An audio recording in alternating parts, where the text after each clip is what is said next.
The first fatal habit, explaining yourself. There comes a moment in every life when a room goes quiet and you realize the silence isn't empty. It's a weapon aimed at you.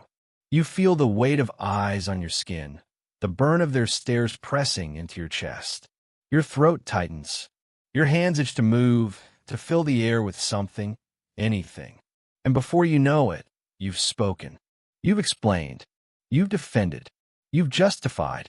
And with every word that leaves your lips, something else leaves too: your power. You thought you were protecting yourself by clarifying.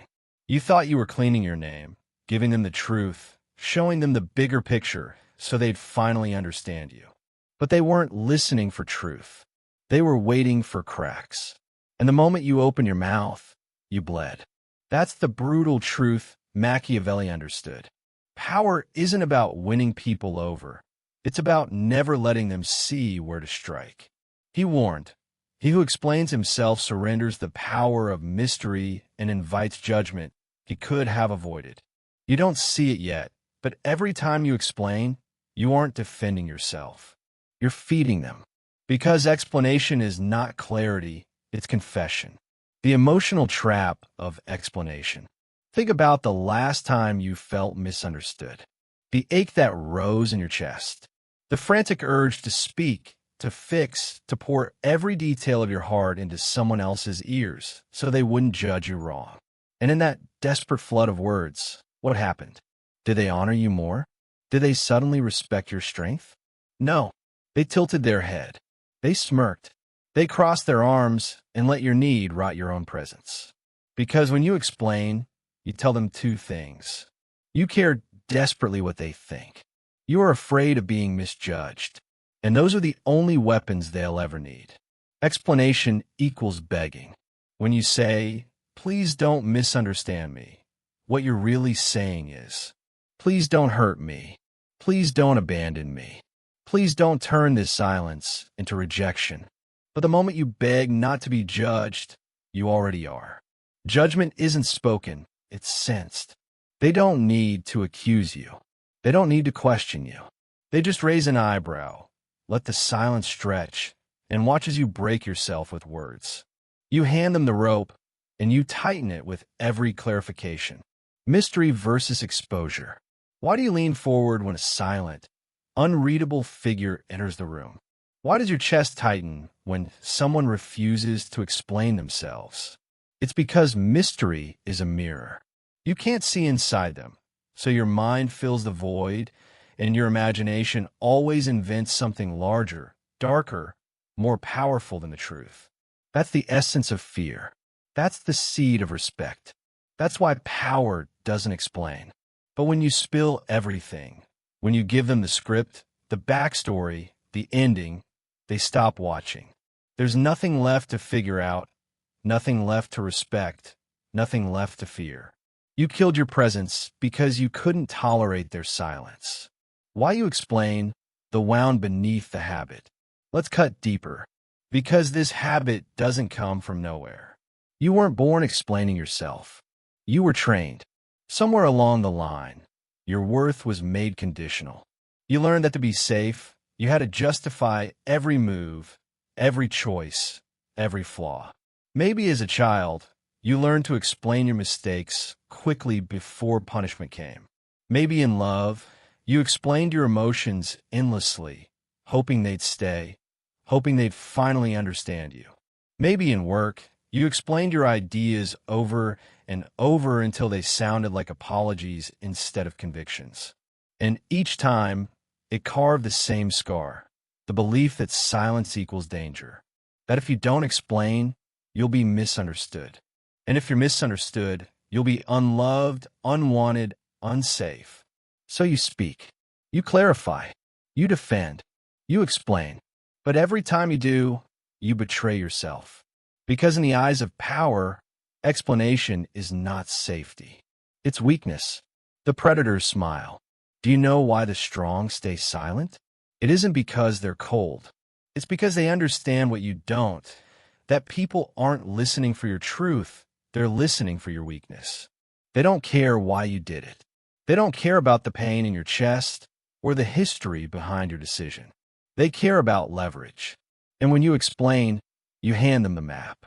You show them exactly where to cut. I've seen it too many times. The leader who defended his choice too long suddenly doubted. The lover who explained her feelings in detail suddenly mocked. The man who revealed his reasons, his heart, his fear, suddenly abandoned. Not because his truth was ugly, but because his explanation exposed him. The cost of explaining. Every sentence you add is weight you carry, rope around your throat, stones in your pockets as you sink. You think you're climbing out, but you're digging deeper. And when you're done, when you've laid every reason, every detail, every defense bare, what's left? Nothing. Because explanation never buys respect. It only sells your mystery. And once your mystery is gone, so is your power, the command. So here is the lesson Machiavelli carved in blood. Do not explain. Do not justify. Do not beg to be understood. Let them misunderstand. Let them whisper. Let them invent their own version of you. That question, what does he know that I don't, is worth more than all your carefully chosen words. Because it means you still control the frame. They'll call you cold.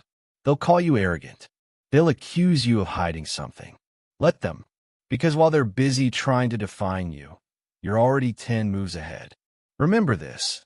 The ones who need to be liked, explain. The ones who need to be trusted, explain.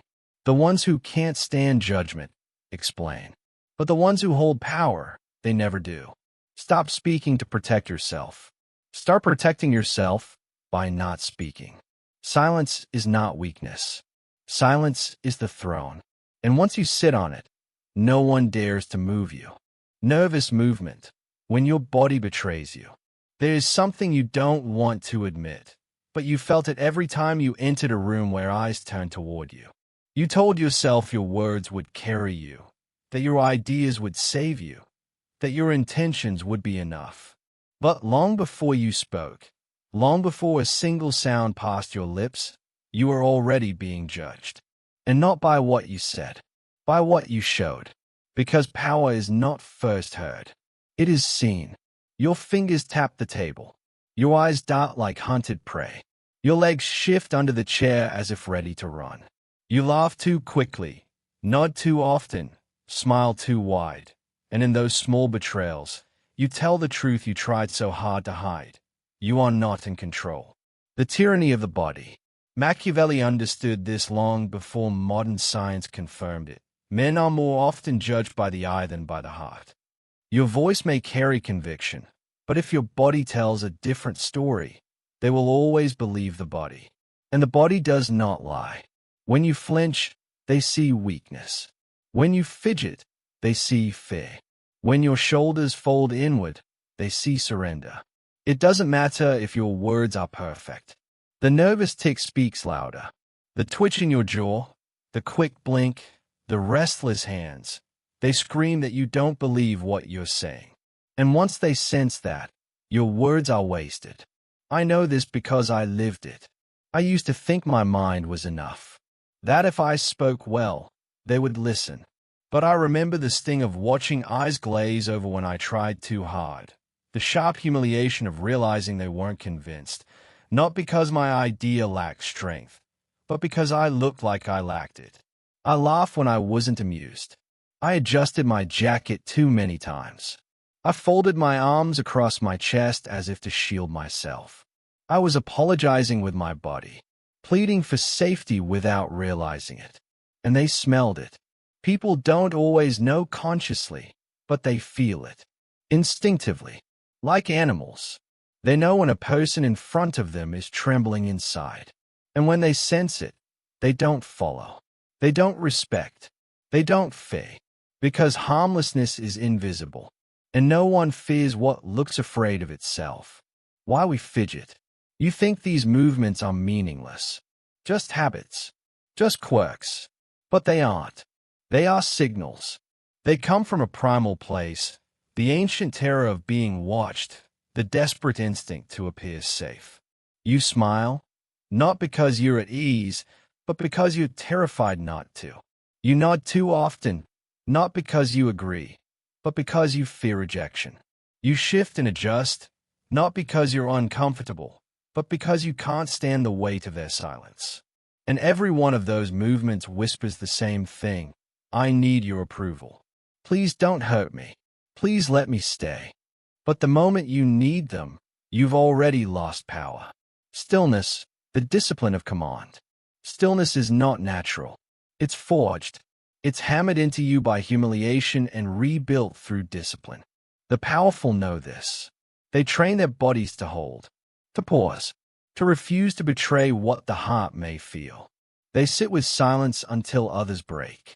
They hold eye contact long enough that the discomfort shifts onto the other person.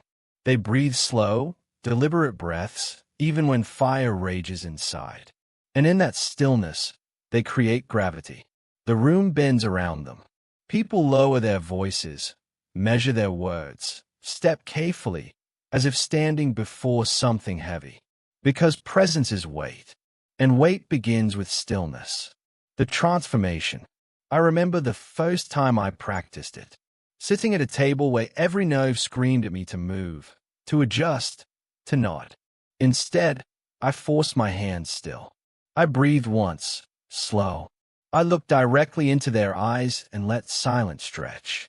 Seconds felt like hours. My body begged me to break, but I didn't. And then something strange happened. They shifted. They broke. They looked away first. They spoke softer. They stumbled in their words. And that's when I understood. Stillness doesn't just hide fear. It reflects it. It makes them face their own. Why stillness works. People expect noise. They expect eagerness. They expect you to soothe their insecurity with your movement.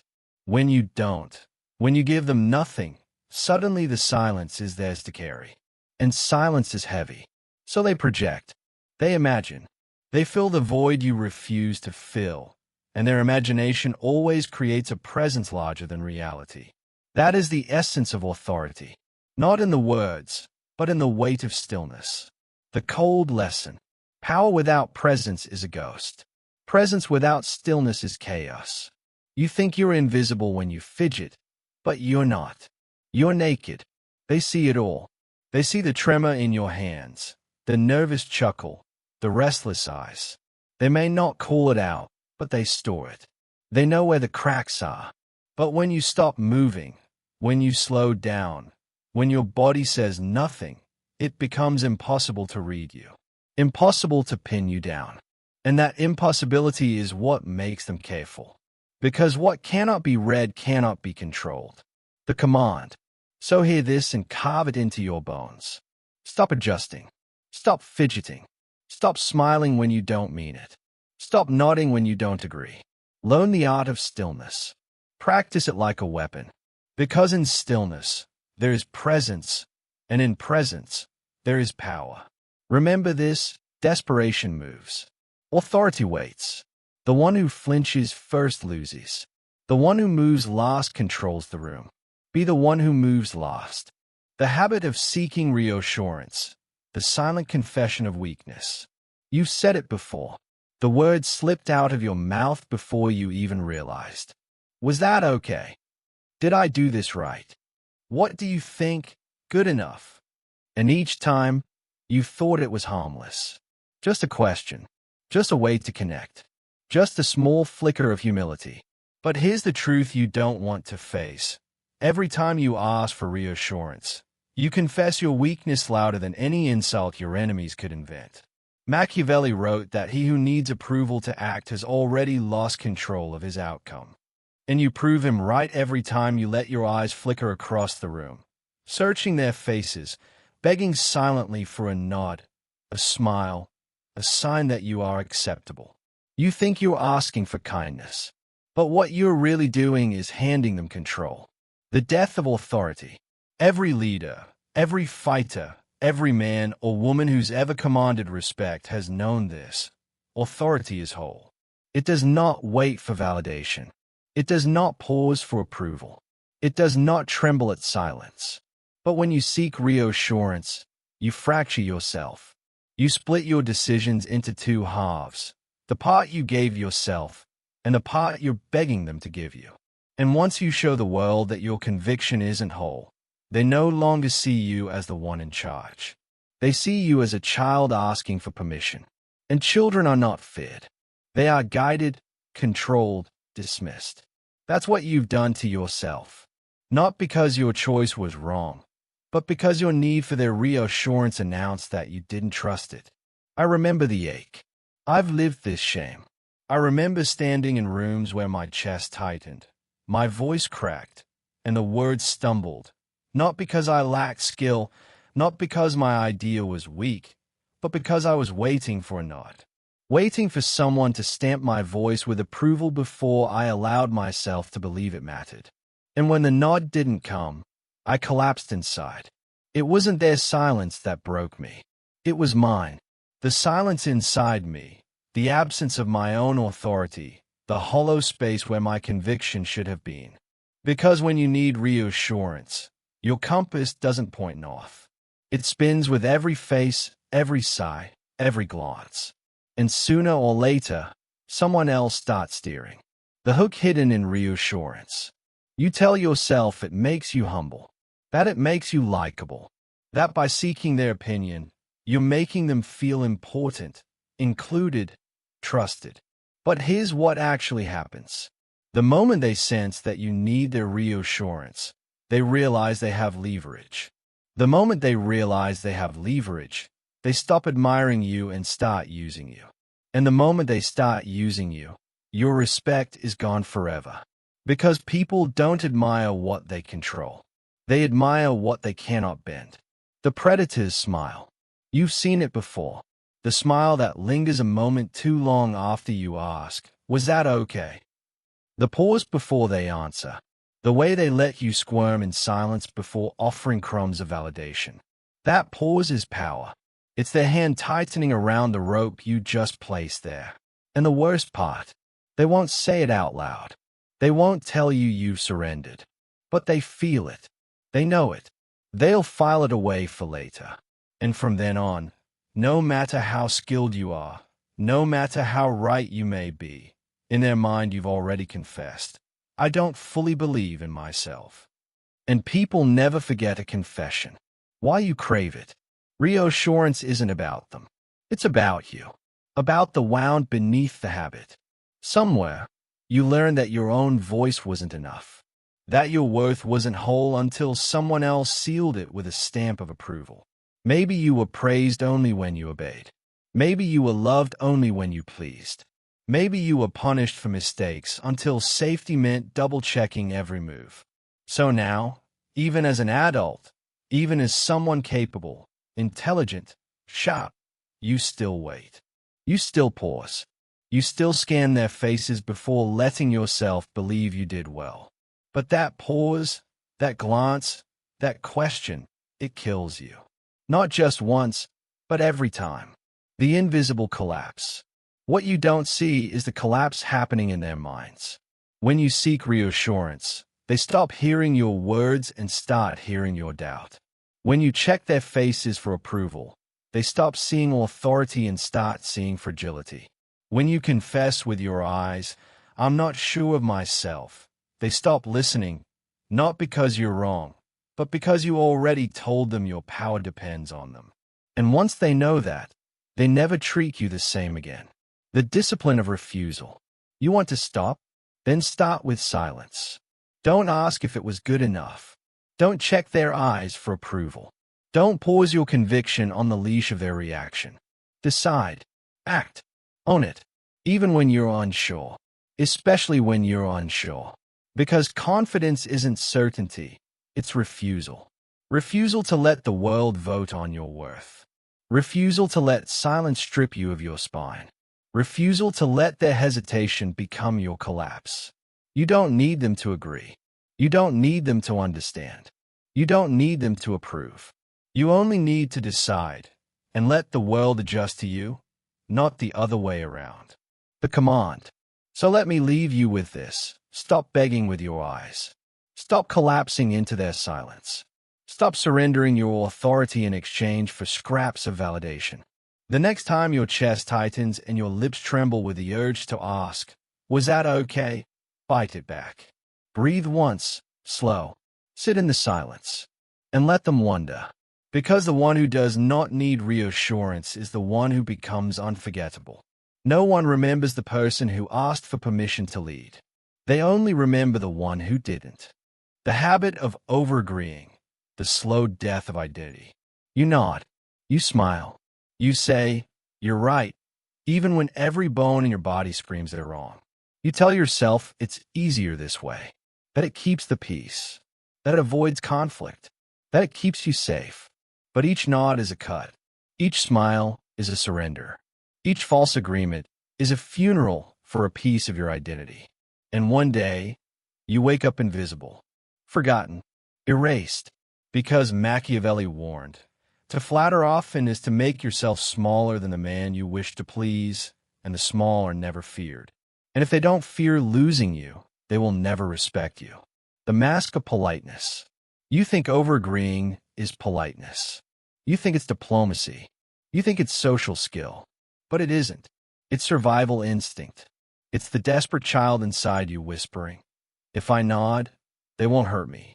If I smile, they'll accept me. If I agree, I'll belong." But survival has a cost. And that cost is always your soul. Because every time you betray your truth to nod along, you're not protecting yourself. You're erasing yourself. Why it feels safe. At first, overagreeing feels good. You get smiles. You get approval. You get the warm illusion of inclusion. But it's a drug. And like every drug, it dulls your instincts. It keeps you high on temporary peace while it eats you alive. Because approval built on false agreement is not loyalty, it's dependency. They like you because you make them feel right, superior, safe. Not because they respect you. And the moment you stop nodding, the moment you finally say no, they'll call you difficult. Not because you are, but because they only like you when you were easy to manipulate. That's the twisted truth. They never liked you. They liked how you made them feel. The invisible death. Overagreeing doesn't kill you loudly. It kills you slowly, quietly, piece by piece. The first time, you nod at something small. The second time, you smile at something that feels wrong.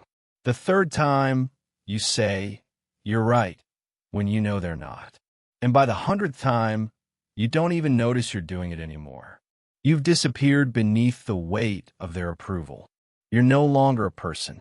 You're a reflection, an echo, a shadow of what they want you to be. And here's the horror. When you finally vanish, no one comes looking. Because they never knew the real you in the first place.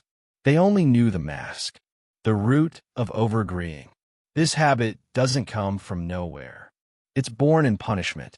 Maybe you grew up in a house where disagreement meant danger, where raising your voice meant rejection, where survival meant staying small. So you learned to nod. You learned to flatter. You learned to agree, not because it was true, but because it kept you safe. And safety became your prison. Because the same instinct that once protected you now chains you in weakness. The silent betrayal. People say they like agreeable people. And it's true, they like them. But they don't respect them. They don't follow them. They don't fear them. Because deep down, people don't trust those who bend too easily. They sense it. They may not say it, but they feel it. That eagerness in your smile, that desperation in your yes, that fear behind your compliments. And they back away. Because people don't admire perfection. They admire tension. They admire those who hold ground. They admire the one who dares to say, no. The loss of self. Here's the tragedy. The more you agree, the more you disappear. And the more you disappear, the less anyone knows you. Until one day, you look around and realize you've built a life full of people who like you, but none of them actually know you. None of them actually respect you. None of them would bleed for you. Because how could they? You buried your real self long ago under layers of nods and smiles. And when you finally break, when you finally scream, enough, they won't understand. They'll look at you like you've changed. But the truth is, you were never you in front of them. You were only ever the mask. The hard truth of respect. Respect isn't built through agreement. It's built through resistance, through edges, through the moments you hold your ground even when it costs you. Think of the people you respect most. They aren't the ones who always said yes. They're the ones who drew lines, the ones who challenged you, the ones who said no. That's the paradox. The more you try to be liked, the less you're respected. And the less you're respected, the more they'll use you. Until one day, you're empty. The command. So stop. Stop nodding when your soul screams no. Stop flattering those who wouldn't bleed for you. Stop shrinking to keep peace. Because false agreement is not kindness. It is weakness. It is betrayal. Silence can be strength. But false agreement is always fatal. And in a world ruled by power, the weak are not forgiven. So let them frown. Let them call you arrogant. Let them call you difficult. Because it is better to be feared for your truth than forgotten for your obedience. Self-mocking humor and over-explaining boundaries. The tragedy of making yourself harmless. They laughed. You laughed too. At first, it felt safe, relatable, charming. You told yourself that mocking your flaws showed confidence, that it proved you weren't fragile, that it made you likable. But slowly, you noticed something. They stopped taking you seriously. You'd speak, and their eyes would wander. You'd argue, and they'd smirk. You'd express pain, and they'd roll their eyes. Don't be so dramatic. Because somewhere along the way, you taught them not to respect you. Self-mocking humor, the erosion of edge. When you call yourself lazy, forgetful, clumsy, stupid, it doesn't matter if you meant it as a joke. They believe you. They believe you more than they believe your strengths. Because repetition writes identity. Every time you joke about your flaws, you carve them deeper into the script of who you are in their minds. You think it shows confidence. It doesn't. Confidence doesn't humiliate itself for applause. Confidence is quiet, steady, unapologetic. But self-mocking humor is not confidence. It's desperation. It's the plea beneath the laugh that says, "Please like me. Please accept me. Please don't see me as a threat." And the moment you make yourself harmless, you erase the edge that commands respect. Why it hurts more than you admit. You thought you were in control of the joke. But jokes have a way of becoming prisons. You perform the role once, then again, until suddenly that's all they see you as. You weren't the leader anymore. You were the clown. You weren't the sharp mind. You were the fool. You weren't the dangerous presence. You were the punchline. And eventually, you start believing it too. You become the mask you created. The laugh stops feeling light and starts feeling heavy, bitter, hollow. Deep down, you ache. You feel the sting when they don't take you seriously. You feel the weight when they dismiss your pain. You feel the silence after your words when you realize you trained them to ignore you. Because once you make them comfortable mocking you, they never stop. Machiavelli's warning. Machiavelli knew the truth. A man who laughs at himself first removes the fear others should have of him. Fear protects more than charm. Respect grows more from silence than from jokes. When people fear offending you, they step carefully. But when you laugh away your edge, you give them permission to trample it. And people don't respect what they don't fear. That's why the quiet ones are so unsettling. They don't shrink to fit in. They don't dull themselves to soothe others. They don't hand away their edge in exchange for approval. But you did, and you still do. Overexplaining boundaries, the death of lines. If self-mocking humor makes you harmless, overexplaining boundaries makes you invisible. You said, "Please don't call me at night." They laughed, so you softened it. "It just makes me anxious." They replied, "Don't be so sensitive." And instead of standing firm, you smiled. You thought if you explained it enough, they'd understand. That if you show them your good intentions, your heart, your softness, they'd comply. But here's what you didn't see. The moment you justify your limit, you invite debate. And once it becomes a debate, it's no longer a boundary. It's a suggestion. why they don't respect your boundaries. It's not because your boundaries are unfair. It's because you gave them room not to respect them. A strong boundary doesn't beg. It doesn't apologize. It doesn't bend to keep peace. It stands, and it punishes those who cross it. That's the part you avoided. Punishment. Consequence. The coldness that makes a line real. But Machiavelli knew people only respect what they fear, and they only fear what they cannot move. When you explained, you didn't draw a line. You open a gate. The subtle collapse. Every time you explain your boundaries, here's what they hear. I'm asking you to accept this, not I dare you to cross it. I want you to understand me, not I will not tolerate this. And once they sense that softness, they press, they push, they test. Not because they're evil, but because people are wired to look for weakness. And you gave them the map. So they cross. You fold. They cross again. You fold again. And before long, your so-called boundaries are just wishes whispered into the void. Why you overexplain? The wound runs deep. Somewhere in your past, your voice wasn't enough. You learned that no had to be padded with reasons. That limits had to be dressed in apologies. That to be accepted, you had to soften the edges of your truth. So you did, again and again. Until now, even when you try to draw a line, it comes out as a plea instead of a command. And predators smell it. They smile at it. They walk right through it. The double betrayal. Do you see the pattern? With self-mocking humor, you erase yourself by turning your strength into a joke. With over-explaining boundaries, you erase yourself by turning your limits into suggestions. In both cases, you betray your presence. You teach them not to respect you. You show them that your power is negotiable. And once power is negotiable, it's gone. The command. So stop. Stop laughing at yourself. Stop softening your lines. Stop turning yourself into something small and easy to consume. You don't need to humiliate yourself to be liked.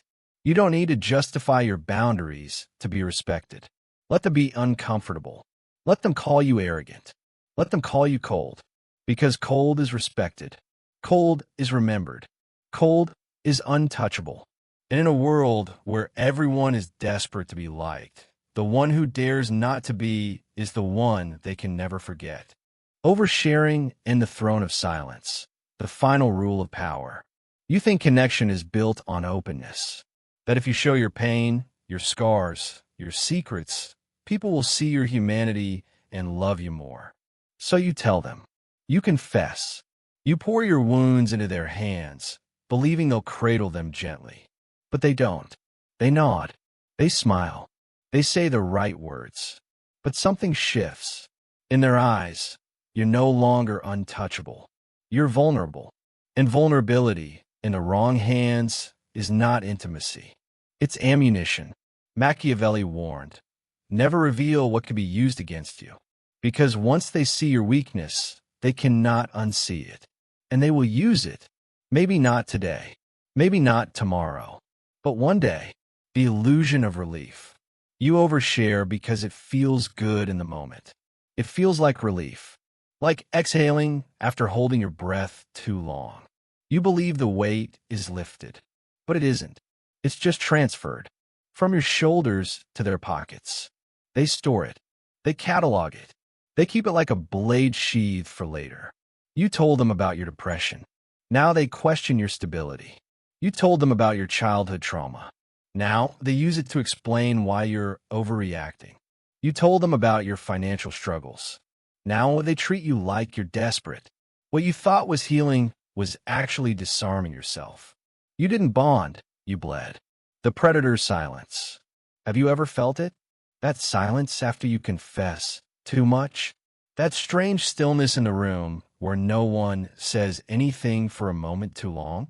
That's not connection. That's calculation. They're filing it away. They're marking you in their mind as weaker than they thought. And though they may never tell you, you'll feel it in their shift. The softer tone, the patronizing look, the way they no longer treat you as a force, but as something fragile. And fragility is not respected. Why you overshare? It's not random. It's not just being open. It's compulsion. You speak because silence terrifies you. You fill the air with stories no one asked for, with details no one needed, with feelings no one earned. Because you think if you keep talking, they'll like you. If you reveal enough, they'll finally accept you. But what they see is fear. Fear of being invisible. Fear of being unapproved. Fear of being alone with your own silence. And nothing screams weakness louder than fear. Silence, the final throne. Machiavelli understood the deepest rule of all. Silence is not emptiness, it's control. In meetings, the man who speaks second owns the room. In conflict, the one who waits forces the other to reveal too much. In relationships, the one who can endure silence holds the frame. Because silence is gravity. It pulls. It pressures. It makes others desperate to fill it. And in their desperation, they expose themselves. The rule of silence. Think about it. The powerful don't rush to explain. They don't spill their secrets. They don't talk to ease discomfort. They sit in silence like it's their throne. They know the truth. Whoever breaks the quiet first loses. And they let others drown in that discomfort. That's when people confess. That's when they stumble. That's when they reveal themselves, not because they were asked, but because they couldn't stand the silence you mastered. The paradox of mystery. Mystery is always more terrifying than truth. That's why the imagination of others is your greatest ally. If you reveal nothing, they project everything. If you show no cracks, they imagine you have none. If you refuse to explain, they wonder what you know that they don't. And that question, what do they know that I don't, is more powerful than any truth you could ever speak. The collapse of oversharing. When you overshare, you destroy the mystery. You give them the ending. You hand them the script. And once they have it, they stop watching. They stop fearing. They stop respecting. You thought you were humanizing yourself. But in their mind, you just lost value. Because people don't admire brokenness. They study it. They analyze it. And eventually, they use it. The cold command.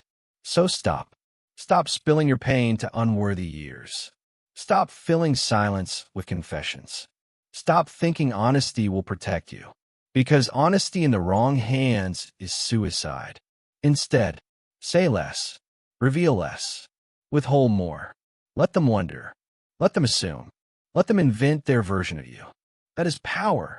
Because silence is not weakness. Silence is armor. Silence is presence. Silence is the throne. And the one who can sit in silence without trembling is the one no one dares to question. The final law. So remember this. Don't explain. Don't fidget. Don't seek reassurance. Don't overagree. Don't mock yourself. Don't justify your boundaries. Don't overshare. Erase the habits of weakness. Replace them with silence, posture, and refusal. Because power is not about being loved. It is about never being destroyed. And the man who can sit in silence, unshaken, unreadable, untouchable, is the one who cannot be broken.